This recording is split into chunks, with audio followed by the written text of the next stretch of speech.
ও মুসলমান, চিন্তা করে অল্প হায়াতের জীবনের ভিতর আমরা কবরের জন্য কি মাল সামানা গোছালাম। মাল সামানা কি গোছানো হ্যাঁ, দুনিয়া তো শেষ, মরণ যখন আসবে আমার চলে যাব কবরে, সবই তো পড়ে রবে, যাব তো অন্ধকার কবরে। দেখেন এত সুন্দর মাহফিল, কোরআনের মাহফিল, এই জান্নাতের বাগান। মুসলমানরা,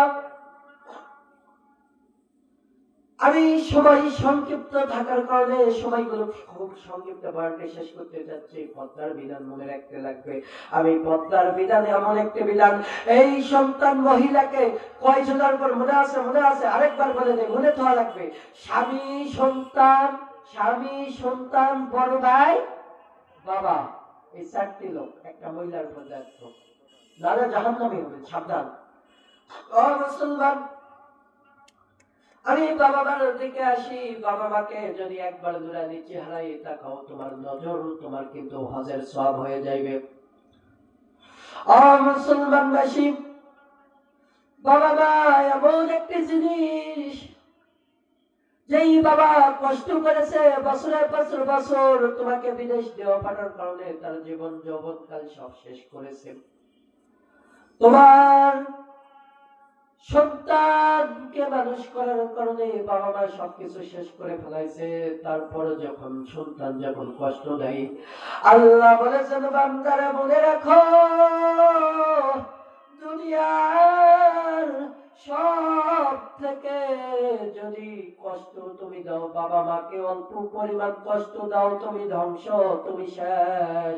তোমার এই কালো শেষ, পরকালও শেষ। তোমার এই কালো শেষ, পরকালও শেষ।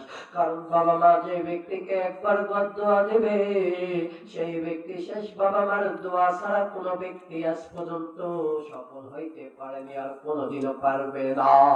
বাবা এমন একটা জিনিস, মা এমন একটা জিনিস, আমার রাসূল বলেছে, বাবা মার না খেদমত করলে আমাকে তো তোমরা পাইবা না। মুসলমান, কি ঘুম ধরে আপনাদের? থেকে কয়টি বিষয়, বাবা মার খেদমত করব আর পদ্মার বিধান জেনে রাখবো। আমি সময় সংক্ষিপ্ত থাকার কারণে প্রত্যেকটি আয়াত, প্রত্যেকটি বিষয় কিন্তু কোরআনুল কারীমে বললাম না, পারতাম কিন্তু বলি নাই। আজকাল আমরা দুনিয়ার জমিনে অনেক বয়ান শুনি। আজকে যিনি আসতেছে প্রধান বাবা, আমার পুরান প্রিয় অবস্থা, আমি সার্সেনার ছাত্র ছিলাম, মৌলানা মোহাম্মদ শামসুল আলম মুহিব্বি, ওনার বয়ান শুনবো তো সকলে ইনশাআল্লাহ। নারে তাকবীর, নারে তাকবীর।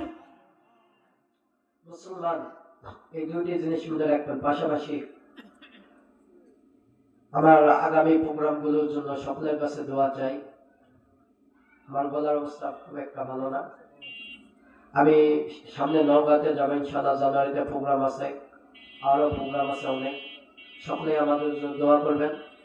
পাশাপাশি বলতে চাই, এই সোনার পাড়া, আল্লাহ তাআলা রাব্বুল আলামিন সোনার পাড়াকে কবুল করুক, সকলকে পদ্মার বিধানে থাকার ইয়াদ করুক।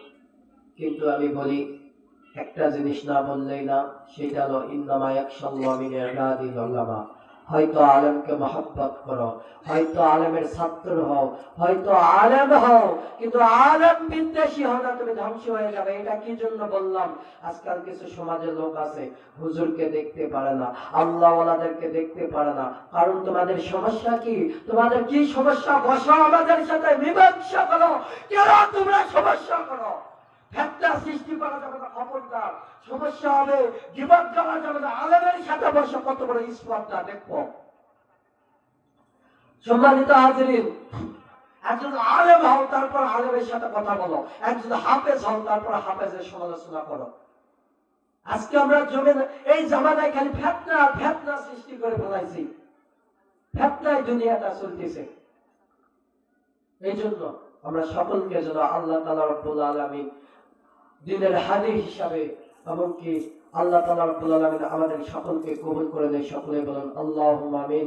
ওয়া আখিরু দাওয়ানা আলহামদুলিল্লাহি রাব্বিল আলামিন। আসসালামু আলাইকুম ওয়া রাহমাতুল্লাহি ওয়া বারাকাতুহু।